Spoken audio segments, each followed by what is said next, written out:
What an amazing operator I speak with today. Chris Tripoli is the founder of multiple concepts. He's a concept developer. He's an owner operator.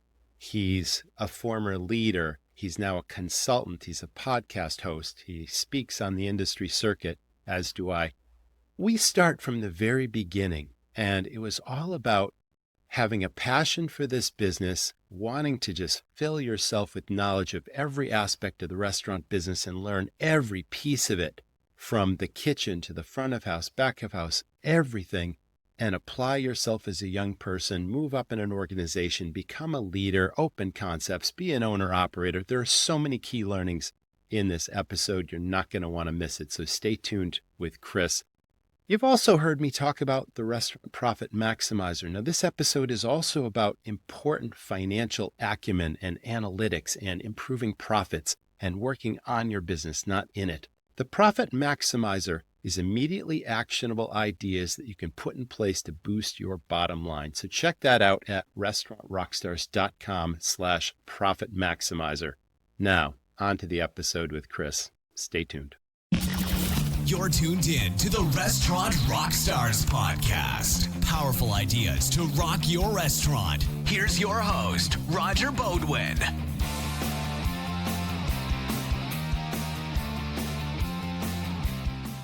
I know from my experience that growing your business can mean big-time logistical challenges, like how are we going to keep up with all these local deliveries? Believe me, when I owned restaurants, this was a challenge for me. Let Uber Direct offer you a helping hand. With Uber Direct, you take orders on your website, app, or by phone. Then, drivers from Uber's courier network pick them up at your place and deliver them right to your customer's door. Sounds simple, right? Delivery just got better with Uber Direct. Learn more at uberdirect.com. Listen, what would it feel like to lower your operating costs, double your sales, lower staff turnover, create raving fans, and design a menu that literally prints money? Our online restaurant training system will teach you and your staff to rock your restaurant and transform your business. Head on over to restaurantrockstars.com. It'll take you less than 5 minutes to get started. You've got this. Welcome back, everyone. This is the Restaurant Rockstars Podcast. So glad you're here. And Chris, welcome to the show today. I'm excited to have you. Well, Roger, it's my pleasure. Thanks for having me. Well, you have an extensive hospitality, concept, development, consulting, podcasting background. We're going to talk all things restaurants and hospitality. So thanks again for being here. Let's talk about your story and where it all began for you. And your career trajectory just goes on and on and on with so many different things that are related to our industry. So take us from the beginning and then walk us through your career. Oh, happy to. Yeah, I am. I'm a lifer. I started working, in restaurants, and here I am. I've pretty much never left. At least that's the way I like to tell it. I was raised in Phoenix, Arizona, and boy, back then I just loved it. It's a wonderful city now, but years ago when it was smaller, it was a great environment to be raised in. And I started working in earnest, I would say, at the age of 15. And I was very fortunate in that my first experience with restaurants was a very well-run and what we'd consider a high-end, restaurant. I was a busboy for a place called Ralph Gaines Colony Steakhouse. And Ralph and his wife, Betty, from Kansas City, Missouri, big stockyard steak kind of concept. They opened in Phoenix because I think they had a winter home in Scottsdale. I think that was the reason.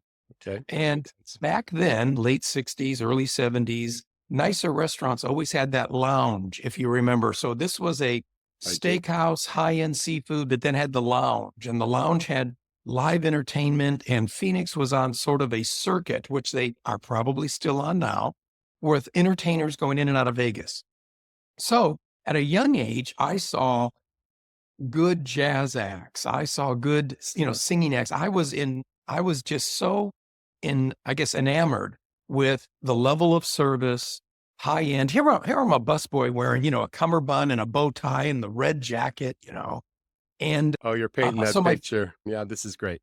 And I had a positive influence, which I think is really important. I think at a young age, the very first restaurant manager I had, I still remember things that he told me then, and his name, Ray Nardoni, wonderful manager. He could tell that I was just a young guy interested in working. And he seized on that. So it didn't take long before he just said, every day after school, just come on in. You know, the dining room's not going to open till 5, but you can sit in the office with Daryl Anthony and learn about the books. You can check in deliveries. You can this. So I did. I started studying Fantastic. the industry, and it was all because he just saw this interested kid. Oh, I got into the kitchen. I learned pantry. I was on the line cooking. We had a small private dining room. I was a banquet waiter. So in just the first couple of years as a teenage kid, I got connected. And I mean, the books got into me. And I thought then that, you know, this is really a fun way of earning a living. If I could just manage restaurants for other people someday, maybe I'll be happy.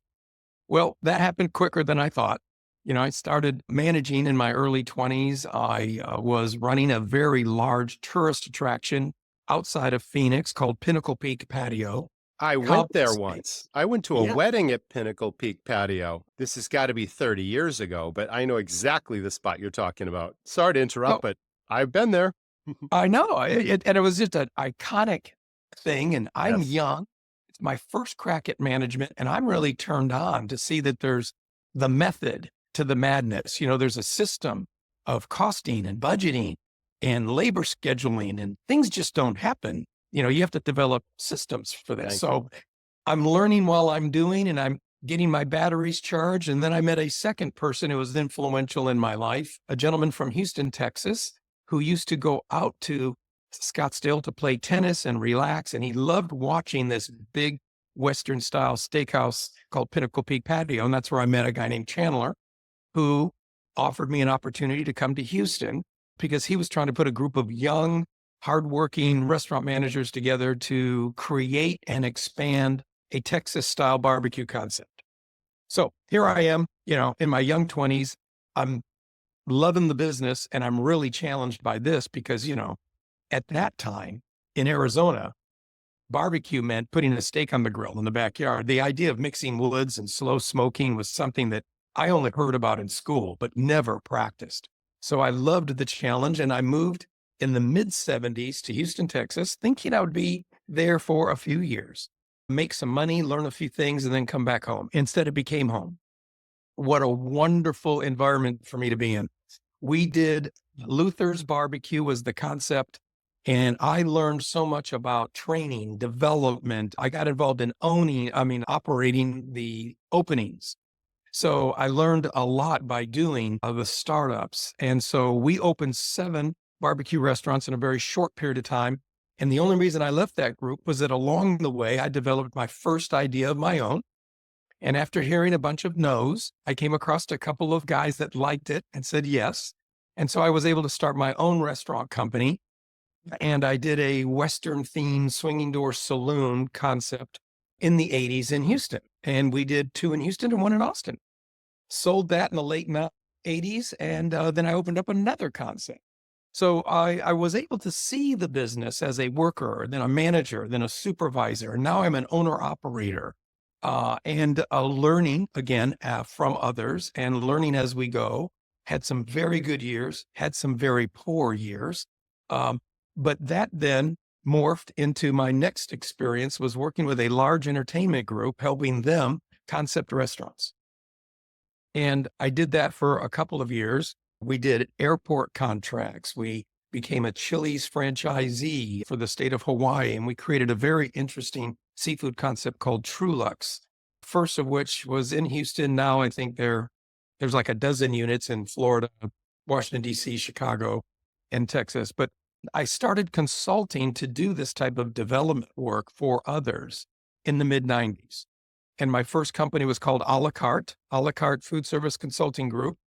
Started that in, I think, 94.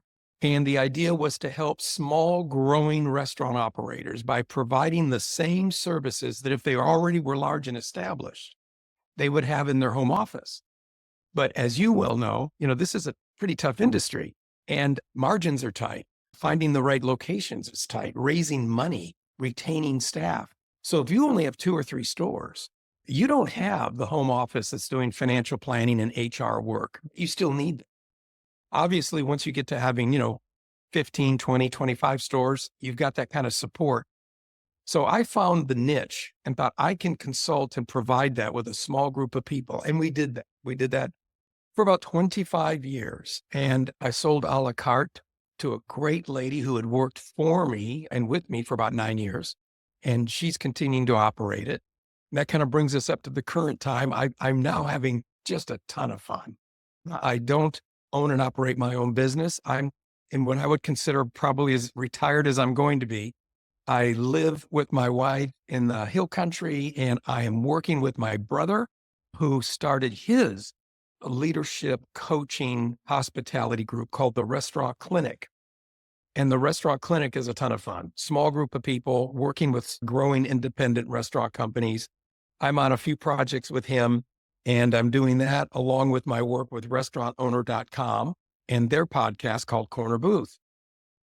So there you have it. Wow, that is an incredible story. So many nuggets came out of there. I heard mentors because certain people saw something special in you, took you under their wing, and taught you all aspects of the business, which is amazing. And you had the passion and the fire for the business, and you just soaked it up. And you tell me more, tell me more. I got that crystal clear, which then led to obviously the management positions and then the concept development. Wow, it's like, I'm so happy that you're here because I want every operator, every general manager that listens to this podcast to just get that, because the people are the foundation of our business, obviously. And people like you are what we look for, because this is a labor challenge. And it's unfortunate that due to the crisis that so many operators are struggling from, they're just hiring people, anybody I can get. But if they could find 20 of someone like you as a young person, think of how much more powerful that would be. Think of the guest experiences. Think about how you could expand and scale your business. You were, I love this word, intrapreneur. You are an intrapreneur. Yes. in a small business or in larger businesses, just sort of helping that owner or the ownership group just lead the business forward. I love that. That was fantastic. Let's talk about concept development, because that is like a magic formula. That's a fickle, flaky thing, because you can create something really, really interesting and dynamic right out of the gate, but it also has to stay relevant over time, keep up with changing consumer preferences and aging populations. And you and I could tell each other stories of restaurants that have been around for decades that go out of business because they didn't stay relevant. What's the key to that? Yeah, that's very, very true. Well, there's a couple of keys, I think, that start. And the initial concept development, I think, it requires the discipline to be able to start with passion, but put that passion and interest into a process. Some people trip, in doing that, and they feel like they hurry through their idea to delivery, or they feel like I see it myself and that's all that's important, and passion's going to get me there. And without being able to funnel that concept development idea into a well-presented plan. And that plan isn't just for financial presentations to raise money, although that's what most people think. When you take your concept and you develop it into a plan, obviously it is for financial presentations, but it's also for that real estate broker to be able to introduce you to the right neighborhoods, the right markets, to get to that right customer profile and convince that landlord that you're the right place for that building. Because if you're that newbie, even though you're passionate about your idea, we've seen this a ton of times, you're going to find a location that's going to interest you. But trust me, if it's good for you, it's going to be good for everybody else too. And so that landlord's got to say, hey, I really like Roger's idea for this cool submarine sandwich pizza concept, and I'm going to put him in that space rather than the national brand. I mean, I could go with the national brand. It's safe. Maybe it's not sexy, but hey, it's safe. They pay rent. But this plan's convinced me. This guy knows the customer profile that's in my center. He's going to work. I think his numbers make sense. So the plan is to get the site and get the money. And then going back to your early point about how to keep it relevant, I think that business plan's third purpose helps there, because it helps that brand new restaurant operator stay focused. It helps them go to a place to say, this is how I said I was going to present my idea. This is how it's going to look. This is what I said the size was going to be, how I was going to manage the menu, how I was going to market to my customers. So if halfway through the process, I've got these other ideas popping like popcorn, I need to funnel it down and say, did it fit into my plan? And the people who open successfully are the ones that were able to do that, take their passion, put it through a process, and come up with a good plan.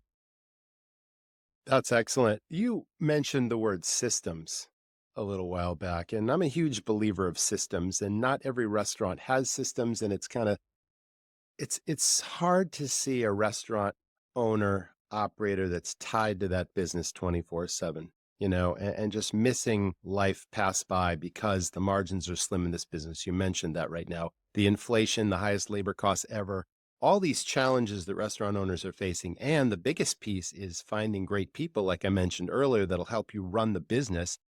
But systems means working on your business, not in your business. And that's so hard to do when you're in the middle of the trenches, you're putting out the daily fires, and the unexpected happens all the time, and you're just trying to put out good food, please your guests, and make a little money. But that's so hard to do without those systems. Let's break that down a little. Let's get really deep with that. What do you consider those key systems to be?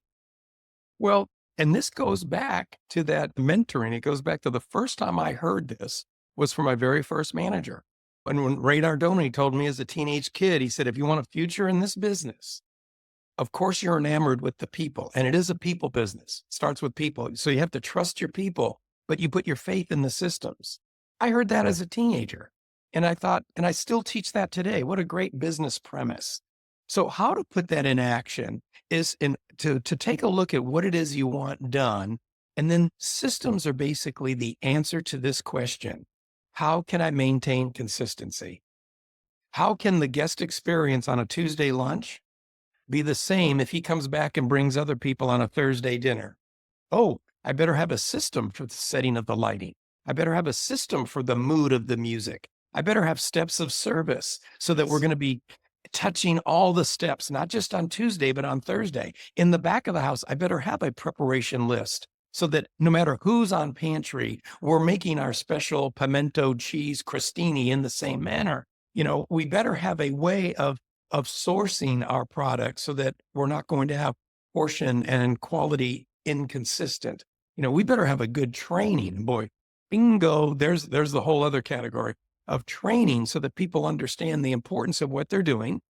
And we better have ongoing development where we're reminding the people of those key things every shift, pre-shift, through the shift, so that this way, no matter who the manager is on the floor, who's the customer in booth number 4, I, as the owner, can rest assured that I've got the same guest experience day after day. That's why we need systems, and good restaurants have them, and inconsistency is the killer. That's absolutely true. Yeah, absolutely true. Foundational elements. Obviously, the training you mentioned is vitally important. Front of house, back of house, pre-shifts are absolutely essential. It's also about the numbers and the finances and monitoring food cost and taking a regular inventory and calculating your prime costs and knowing labor and all those things. And then there's marketing. And marketing is something that, in my experience, I've seen operators throw lots of money at things that aren't trackable, that you don't know if it's working. It's an experiment. You get caught in some weak position. The phone rings all the day long in a restaurant, and you answer the phone. It's some guy on the radio trying to sell you a radio commercial. Oh, you think about, everyone down their drive time is going to hear about your restaurant. I'll try that, and it's like, really? Unless everybody walks through the door and says, hey, Chris, I heard you on the radio. That's what brought me in. It's like, which never happens. It's like, so these are the systems, right? And that is vitally important. Let's talk about staffing. Let's dive a little deeper into staffing, because a lot of operators out there are trying to hire when I believe they should be recruiting to get the best people, to get people like yourself. It's like a mindset shift. Change your way of thinking, think differently, look for something different. Go left when your competition is going right. And that was the key to my success. But these are the biggest challenges today. So staffing and labor. And then there's accountability. Once you hire someone, you can't just, turn them loose and expect the best. It's like you got to set the bar and have accountability. What did you do in your concepts to make all these things, run like a Swiss watch? Everyone has a birthday, and people celebrate birthdays in restaurants. Birthdays bring larger parties that spend 40% more on the guest check. Plus, most birthdays happen in the middle of the week when you want more business. Are you getting this? larger parties, larger checks, midweek business traffic. Is your restaurant capturing this birthday business? Don't let these birthday celebrations go to your competition. The Birthday Club is a done-for-you service that handles everything, sending you all the birthday business. It's a piece of cake. Go to jointhebirthdayclub.com/birthdayrockstar to get started. My restaurant sold tons of fried foods, but what a hassle dealing with the fryer oil and cleaning hoods from all that grease. Restaurant Technologies handles everything end to end. They deliver, filter, monitor, collect, and recycle your waste cooking oil. Their AutoMist system reduces the fire risk with automated hood and flue cleaning, hassle-free. As a customer, you'll save 10 to 15% on insurance premiums and even get bonuses for new customer referrals. Go to rti-inc.com or call 866-399-3639 to get started. Well, and I don't know if I did it right all the time. I got better as I went. And I think everyone needs to know that. There's no silver bullet. There's no one way of doing things. And we are constantly learning from each other. But you hit it on the point. When I started realizing that I don't hire for need, what I need to do is recruit. So that means you're selecting people, and you're doing that all the time. Too many times people feel like, thank God I don't have to worry about hiring people. I have enough. No. I learned long ago, you are always selecting. You're always wanting to meet. You're always wanting to upgrade. Don't wait until all of a sudden there's a need, and then you hire the first warm body that walks in so you can think, great, I don't have to think about hiring anymore. Hiring isn't meant to be a drudgery. Selecting is meant to be a way of recruiting and engaging. So what I learned was give people a reason to work there. Especially today, people aren't looking really for a job. They're looking for a place to be. They're looking for a place they fit. They're looking for a place that values their time, their effort, where they're engaged, where they leave satisfied. So we have to change our stinking thinking from I'm hiring you to more of an interview process where, hey, you belong here. I summarize it in an example. I just told somebody the other day, because I live close to some small towns. And so I was driving through one the other day, and there was the national little pizza franchise, no names, but on the sign, the marquee sign, you know what their special was. Now hiring. Okay, then comes the national branded fast food burger guy. What was his special of the day? Accepting applications. Okay, then there's this teeny little independent donut shop, this little place called Sweeties. Sweeties is selling pastries and coffee. What did their marquee say? Work with me here. It's fun, Stephanie. Boom. Oh, I almost wanted to stop and go in and meet Stephanie. I know. I was thinking of picking up some weekend hours. That's awesome. Wow, that was crystal clear example. Yeah. And so how do you do that today, guys? Well, take a look at social media. Take a look at how your staff is promoting why they like working there. I love seeing restaurants that promote the workers. They're having fun behind the bar. Look at the food we're serving. Look at us mixing the drinks. It's fun. Not only is that to be posted because you want customers to eat there, but that's how you get the right people to come and work there. They are interviewing you today as much as you're interviewing them. So they're looking for a place where they think, this is worth my time. I'm going to fit in. And if we don't have that image, we got to go to work on that first. Then we can worry about, the rest.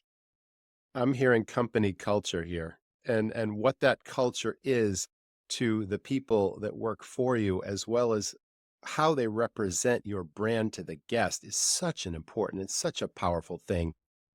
And it's something that can and can't be created. I think it's sort of something that evolves naturally with the personalities of the people there and how they are led and how they're inspired and the opportunities that they are presented and how hospitality is trained and pre-shifts and recognition rewards and incentives and all these things that make a place more than just a paycheck, And that's when a customer walks through the door. I like to call them guests and just says, wow, this place is just running on 10 cylinders, not 4. Yeah. You could tell those restaurants that have it dialed versus the ones that are just like, some people call it controlled chaos. It's like, you know what I'm saying. So culture is powerful. I think you're all over it. I think you're right. That's exactly what listeners need to hear. It starts with your leadership. So as owner operators, what's the tone that we're setting? As the person that we put into management or people that we put into leads, it isn't just what they're doing, how they're doing it. Are they motivating? Are they supporting? Are they helping? Are they congratulating staff? Are they assisting? Are they ongoing with the development and the positive reminders? Or do they not do any of that and only take them aside when they make a mistake? Now, I'm not saying we don't correct mistakes. Of course we do. But those mistakes get fewer and also the corrections get easier when we set a tone of support and a tone of customer first, a tone of team. So I always like to walk in and check out the leadership. And if you ask your managers a question and you can get an answer where they are sharing success and shouldering, responsibility for when something is wrong. Something as simple as, Craig, I looked at the numbers. Last night was wonderful. Per person check average was high. We hit our numbers. If the response is, well, we got a good team. Everybody rallied. So-and-so did over and above. See, that's a positive leader, sharing success. Now, if we have that same phone call and we say, we got to go to work here, ticket times were late. The wait list wasn't making sense. We were slow on table turns. We had a rough shift. Craig, and if Craig shoulders the blame saying, I got it. It's going to be much better tomorrow. We had a few problems. I got it. I'll take care of it. If we hear something like pointing fingers, so-and-so in the kitchen, is messing up. Well, our best person, wasn't behind the bar. Well, as I only have airheads, for hostesses. Okay, see, then we have a problem with culture because leaders share the success and they shoulder, they own it. They want to be held accountable for when something goes wrong because they're going to lead the fixing.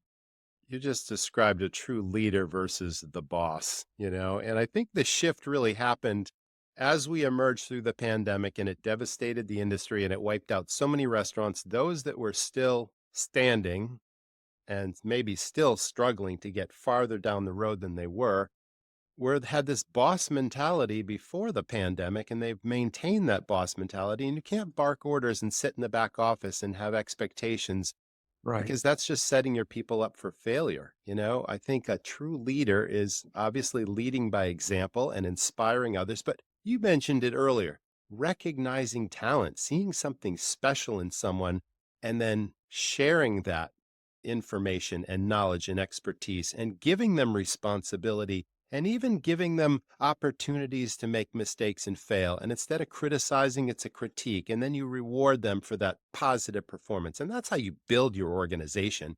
And you were the prime example of that. You were like the poster kid for what every restaurateur wishes every employee, brought to the table.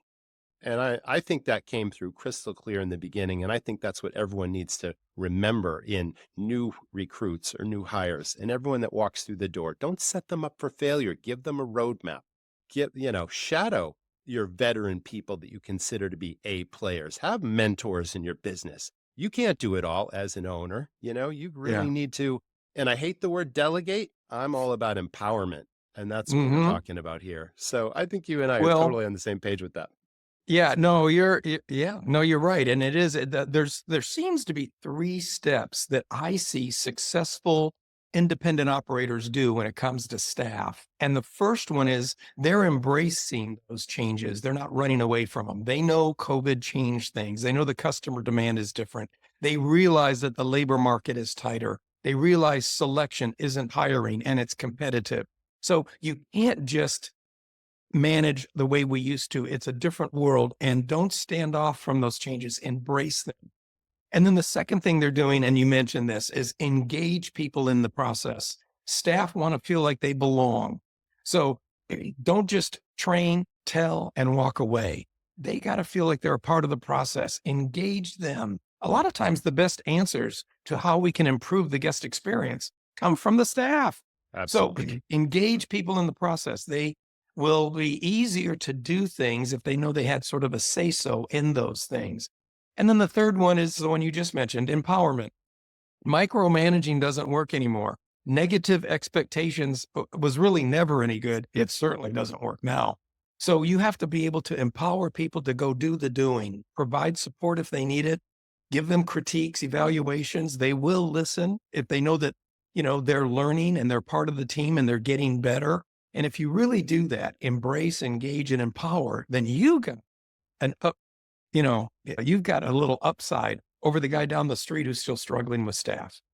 You said it very, very well. The people that are in the trenches in every position in your restaurant see things every single day that could improve the business, could do something more efficiently or eliminate waste or increase sales or profits. And I recognized that a long time ago. And that was a regular program in my restaurant where we would have these brainstorming sessions. And I said, listen, if you come up with some idea that I can track that saves us money, increases our sales, is a brilliant marketing, whatever it is, or even just an efficient process or preventative maintenance, whatever it is, if it has an impact to the bottom line, if I can track it, I'm going to give you a percentage of that savings or increase for as long as you work for me and as long as it continues to add to the bottom line. And boy, if that wasn't a morale builder, so I Sure. guess it's like you don't ask, you don't get. If you don't give people a voice in your business, chances are they're not going to say anything. They're just going to put their head down and do their thing because that's their job. But we're talking about involvement. I think that wraps into the culture too, because people feel valued. And I think you mentioned that as well. Right.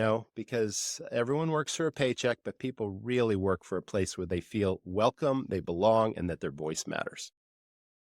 Boy, you're 100% correct. Yeah. And if you're not doing it that way, I don't know how you're going to find success, because the formula for success in restaurants starts with people.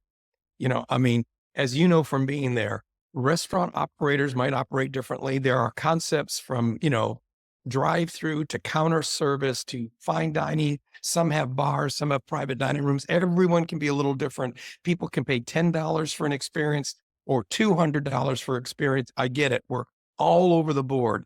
But what I found over the years is you can boil this down to a formula, and the formula starts with people. So if I'm working with someone or I'm meeting with someone, that's the first thing I'm trying to analyze is what's our people program here? How do we select? How do we train? How do we continue the engagement, the development, the cross-training, the promoting from within? It's all about people. Then we get to product. Because how many times have we found someone who's got a tremendous menu? They can't keep people, they don't have good numbers, and after a few years, they go out of business. So it's people plus product. Then you get into the procedures, like we talked about earlier, systems, because if you can't be consistent, you won't be able to make your numbers. Then you finally get to the final P, and that's profitability. So when that phone call comes in and they go, listen, I'd love to talk to you because I want to be more profitable, my mind is backing up. People, now let's talk product, rotation of menu, proper pricing, item cost, et cetera. How about your process and procedures? Do you have systems that people are following?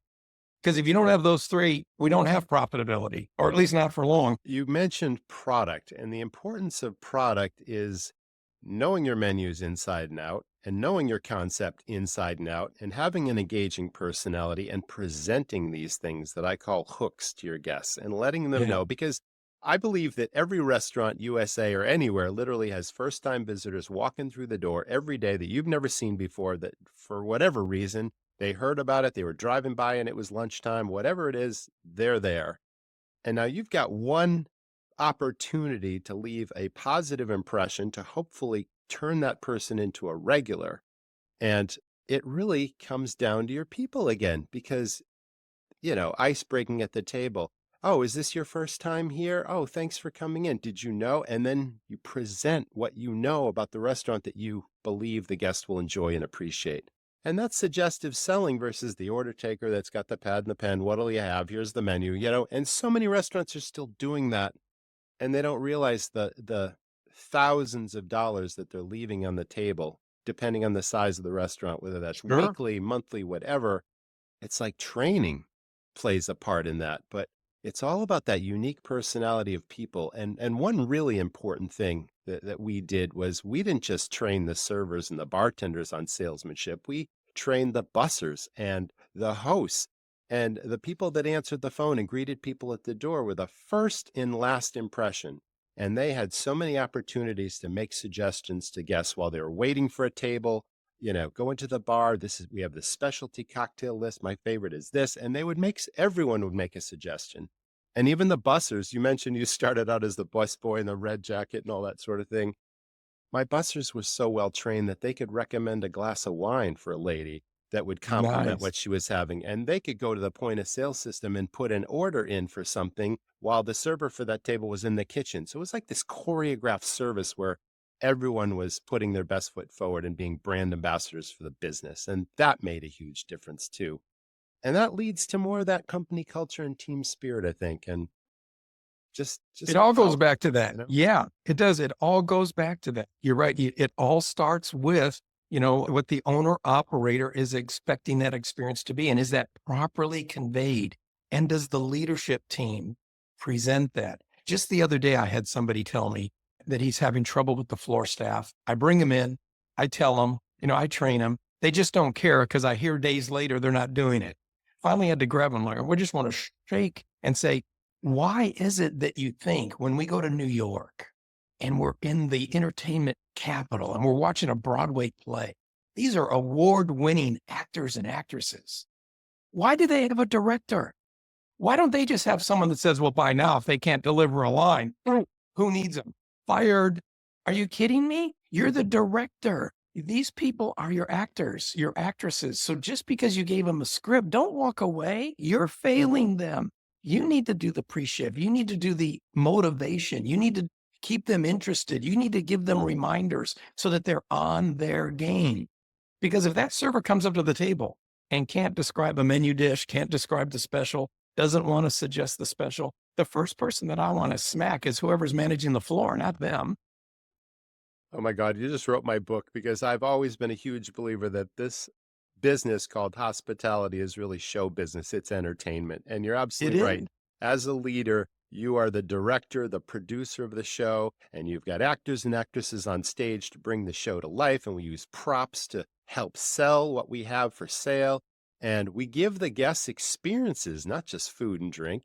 And then the whole idea is you want them to enjoy the show so much that they come back again and again to see it over and over again. And then you get positive reviews online, and it really is Hollywood. I've always believed that. It is. And it is entertainment. Just like you said, you're right on the money, because people today, when they leave your restaurant, long after they forget exactly what they ordered, or long after they forget exactly what they spent, they'll remember how they were handled. They remember how they felt. So we have to create that guest experience. They have to feel that they've been entertained. And that comes from a balance of the people and the product. It comes from a balance of those procedures, because they're absorbing everything from light level to music level to friendliness and cleanliness and management attention on the floor. They're absorbing it.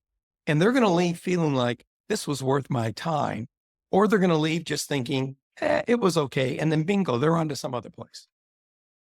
Value comes to mind, because it's harder and harder to offer guests value for dollars spent when inflation and prices and restaurants have to raise their menu prices. And at some point, there's a ceiling where I won't pay $35 for a cheeseburger with fries. You know what I mean? And it's like, that is a balance too, but it also goes back to menu costing and understanding what the profitability of every item is, and using that data and making critical decisions to make sure that everything that you're selling is as profitable as it can be. And then table turns and everything, it's all those things wrapped up together, and delivering an amazing experience that still has value, I think, is one of our greatest challenges. It really is. Yeah, you're right. I think on that, we've learned, thankfully, that value has been properly redefined in the mind of the guest. A decade or two ago, all restaurant operators were confusing the word value with cheap. And it was because most of the time that's what was marketed to our customer. They were thinking a value meal means I go to the drive-through window and I'm only going to spend $2 or $3. So value is cheap. If I'm going to open up the menu, there better be a little box that has whatever the daily special is, and it better be cheaper than the rest of the menu. So, well, the good news is we've grown from that now, and our definitions are cheap is cheap. I mean, if you want to sell something cheap, that's fine. It's cheap. Value is different. Value is the guest giving their worth to this experience. Was this worth my time? So everything now comes into play. The ambiance, the portioning, the quality, obviously, the style of service. Because if I am going to be spending $30 or something for a sandwich that I used to spend 20, I have to feel like this is special. And it isn't just the food, but it's everything around it now. And so that's a challenge, to the operators. And I really applaud those who are meeting that challenge, who are maybe limiting their menu so that they can manage costs better. Because if they're carrying things that don't sell very well, then all they're doing is increasing inventory, more, chance of inconsistency, more chance of waste, which of course kills food cost. So I applaud people who are taking a look at their menu more often, adjusting it more seasonally, keeping it smaller. I also applaud people who are menuing for the guest. You've got to know your guest. If you're not looking at the item sales reports every day, if you're putting things on the menu based on what you think a cool trend is or what you like, we need to rethink that, because we're not menuing for ourselves. Unless you're going to clone yourself and come in 200 times a day. But we have to know our customer target, and don't add things to your concept unless you're really sure the consumer that you're targeting. And is that consumer one that you have? So these are all things that I see people addressing today that, maybe if we didn't go through the tough times that we did, and if we didn't have margins tightening more than they had, maybe we wouldn't be paying as much attention. I think I totally agree with that statement. Yeah. And so many things of what we talked about today really still come down to that word hospitality that drives this business. And it really is kind of a lost art today, because in your experience as a young person, you mentioned a lot of images that I experienced as a young person, just going out to dinner with my family, when I was a young kid. Before I got my first restaurant job as a teenager, I was a young kid, 8, 9, 10 years old. And I remember the red jackets and the white linen tablecloths and the maitre d' that would greet you at the table, seat you, pull the chair out for the lady. And it was like the gas stations that used to put air in your tires and check your oil and wash your windows while they were filling. Yeah. That's hospitality. And that doesn't happen anymore, but it still No. can. And I think that's something that every employee, every staff team member in a restaurant needs to understand that. And how you touch guests in a personal way and make them remember you and build these relationships with guests that bring them back again and again, where they ask for you by name. I mean, these are all this is marketing that costs you nothing but time in training. And that's the Yeah. kind of marketing that delivers ROI, I've always believed. So, Well, and I think you're right about that. I think you're 100% right about that. Marketing is a plan, and marketing does need to be well directed. And you're right. The best marketing is happening within the four walls of your establishment. You've got them captive. And so the experience that you're giving them is helping them decide if they're coming back, if they're going to maybe spend more. Are they going to bring someone with them? Are they maybe going to use you for another day part? Now, we just mentioned 3 things that raise revenue, and you don't have to go chase the new radio spot or the expensive billboard. You don't have to go chase the gamble of trying to get that new guest, when if we take full advantage of the one that's already there, they're already liking us. So I call that taking the satisfied guest and developing the loyal guest, taking someone who likes you and make them love you. And so many times now what we're hearing is, well, I just don't have that style of service anymore. Labor's too expensive. I don't have a full bar. I don't even have full service at my tables. People are ordering at the counter. I'm hitting the buzzer and they come up and they get their tray. So obviously I don't need service. No. Everyone needs service. It's all part of the guest experience. So that's one of my favorite taglines is, let's not mistake convenience for service. Is the customer demanding convenient? Absolutely. We want things today. We want online ordering. We want carside pickup. We want delivery. We want things instantaneously. And if you can't deliver something quick, we may just move on. But just because you're moving something quick doesn't mean it also can't be hospitable. I love these counter concepts that have some type of capturing going on. I call it 5-star service in 5 seconds.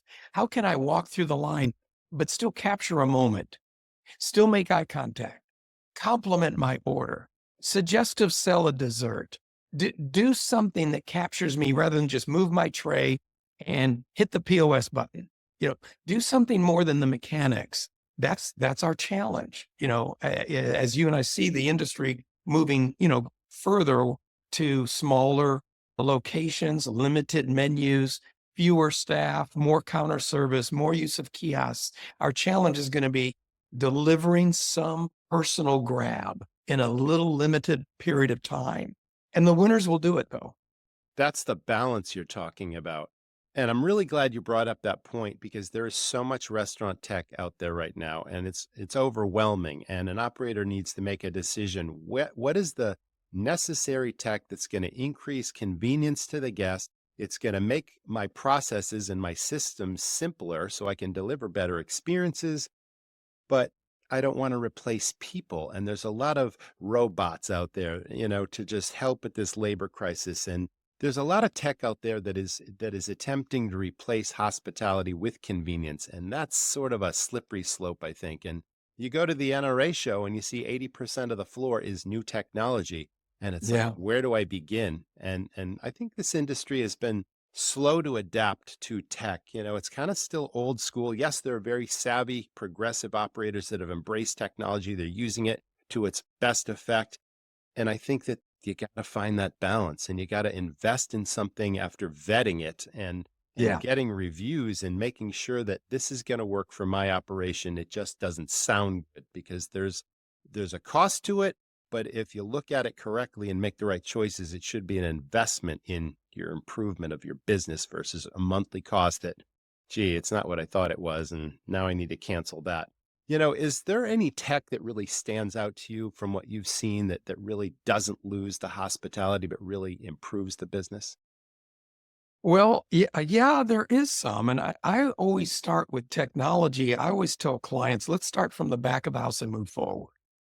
Let's find things that might be able to help us more efficiently handle our product, more effectively cook on the line. So there's a lot of improved technology now that's going into line equipment, and it does save steps. The way we can either bake or broil or hold or steam. So to me, that's proper use of technology. To immediately jump to say, I'm going to put a couple of kiosks out there on the counter and save a counter person may not be the best. We might evolve to that, but that might not be the best first step. To say I'm going to have a server robot and now I don't need a server. Okay, I would say let's look at that a little bit further, because some of these robots that I see, and although they're cool, they're in addition to the server. I mean, I was just in a dining room the other day and they were promoting the server that was able to kind of help the greeter, but we still had a greeter. We had the robot that was holding the tray of the food, but the server still took the food and put it on the table. So, I mean, let's not think that we're going to be able to jump into mechanics and immediately save our people. One doesn't necessarily mean the other. So I would go back to the point that you made, and that is, let's really carefully vet what helps improve our process. What's worth the money that's going to improve my efficiency, improve my consistency, thereby I might be saving some back of the house labor, but it isn't going to be changing overnight. And part of that is the cost, because you mentioned, the recent NRA show and how many items were on the floor, how technology is important. And I think where we've made strides in technology is where it also helps lower cost, like it has with POS now and accounting softwares and inventory management systems. These are areas, labor, payroll. These are areas that used to be cumbersome, used to be expensive. Now they're easier and less expensive. Yay, technology. Now, then you start looking at some of the $50,000, equipment and the very expensive robots. I'm thinking, okay, the independent operator's not there yet. This industry has gotten smart, at least from the successful tech purveyor, you might say, because point of sale systems, there are hundreds of them, and consolidation has happened. But now the most powerful players have sort of found additional profit centers in credit card processing. So they have, they lure you in with great service and with tech that's user friendly and all that kind of stuff. And then now we got this credit card processing thing that you must take advantage of in order to use this POS system. And it's controversial because some of these rates are higher than you would find if you shopped around credit card processing. Right. That's the nature of any business. It's like, brand extensions, increase profitability, please shareholders, make a profit, all that kind of stuff. And as you expand and grow and gain market share and power and all that, then you have to keep doing it and keep doing it. And the end user suddenly gets caught in the middle sometimes where I started to like this and now there's this new thing that I have to pay for and this new thing I Right. have to pay for. And again, with shrinking margins, it's like it's kind of a bitter pill to swallow. And I've seen a bunch of that happening lately. And I know that, operators aren't fans of that type of business, even though that's the nature of the free enterprise system and that's business in America, if not the world. Well, yes, yes. And I guess the only positive that I see in that, and I go back to how other things may have happened in our industry and others, and then they kind of have to come back around. The pendulum have to swing back around as more competition goes into that market area. Like, for example, you mentioned the credit card processing.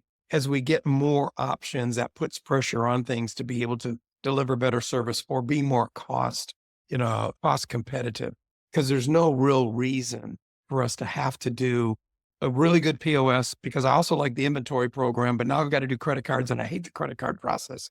So the only way to work out of that is to find ways to just pick what it is that works for us. But, that brings up a good point too. Mhm. Tell And us. that's the payment of that. As we move more and more towards more credit card, all debiting and very little cash. And even in the lesser expensive restaurants, 90% of our revenue is being processed. It isn't being paid in cash. And so there's that True. concern. How on earth am I going to be able to, cover that 2.7 or 3.2%? And there's that ongoing debate. I don't want to tick off the customer by having extra charges. But then again, I can't just eat 3%, when I've only got 10 or 12 to begin with anyway. And so that's a tough one. We spend a lot of time on that, but I have very good luck working with operators and finding that 3.2% in the menu. You don't necessarily have to list it as a separate charge. If you study your menu and your item sales, you can find ways without sending the customer out the door of absorbing that 3.2%. So this way, and yes, it is fair, at least because that's the question everyone's going to be thinking of. Yeah, but that means the cash customer is paying more. Oh, baloney. 100% of the people can pay for what I know maybe 88 to 90% of the people are doing. It's okay. We're going to bury it into our non-alcoholic beverages, our desserts and sides, and going up a quarter here or a quarter there doesn't necessarily chase people out the door, but it will add up to that, 2.5 to 3.2% that you're looking for. I love what you said because it's all about working on your business again, about being analytical and knowing and finding things that can help move the needle in a positive direction. And if you don't have that expertise, find it. It's like, unfortunately, a lot of people are intimidated by the numbers and they're not comfortable with it. And they think, oh, I'm terrible at math, but it's really not very complicated. It's not trigonometry or advanced calculus here. We're just talking about basic math and a little analysis to figure out, is my menu profitable? And can I cut things that aren't profitable, that are taking sales away from what I could be selling that's more profitable, and paring things down? And like you said, inventory control, whether you have the inventory management software or you do it old school, understanding what the numbers mean and how to get there and what your sweet spot should be. And having a reasonable prime cost so that you can not only stay in business, but make a decent profit, whether you got one location or 10 or more. So thanks for sharing. That's been great. Chris, I've so enjoyed this conversation. Yes, thank you so much. It's really, really good talking shop with you. This is a business of passion and pride, and it runs deep. And I know the people listening, our audience, are feeling that pride and passion. And I think you've inspired them to dig a little deeper, move a little farther down the road, inspire their people, be leaders and not managers, and deliver amazing hospitality to each and every guest and treat everyone like they're the most important person in the place. And that came through pretty clear with you. It's been a pleasure meeting you. Thank you so much for being on the show. Oh, it's absolutely my pleasure. Thanks again for having me.